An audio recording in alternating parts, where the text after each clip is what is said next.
We must remember the role that we play in God's service.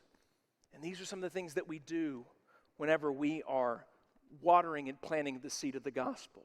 Now, I've talked a lot about what we do and what we need to be reminded of in that regard. But here's the second thing that I want to communicate.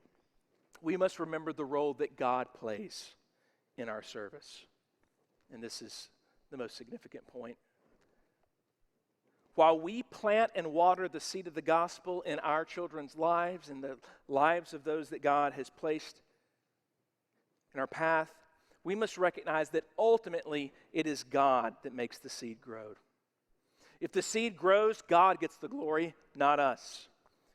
If the seed does not grow, we keep on planting and watering while asking God to accomplish the work that only He can do. Parents, I want you to hear this.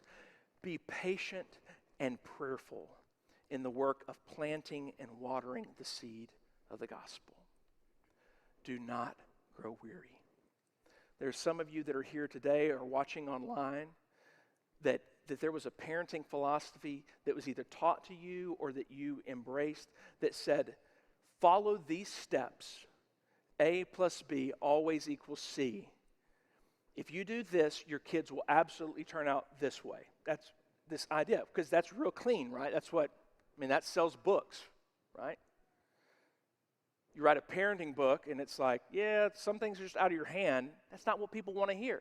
They want to hear they're in control, that I'm the one that can make the seed grow. That's not how the gospel works. And so some of you may be here and you're thinking, I thought that I did everything right.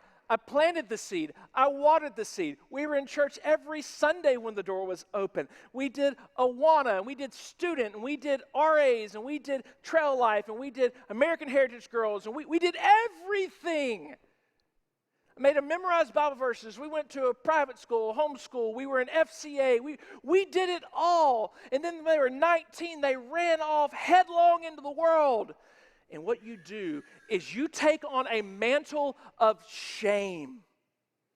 And you assume that somehow you have done something wrong. I'm here this morning to say, if you have done the things that we've talked about regarding the planting of the seed and the watering of the seed, you've done what God has called you to do, and you need to take the shame, the robe of shame off. And you need to continue to be patient and prayerful to the Lord that gives growth.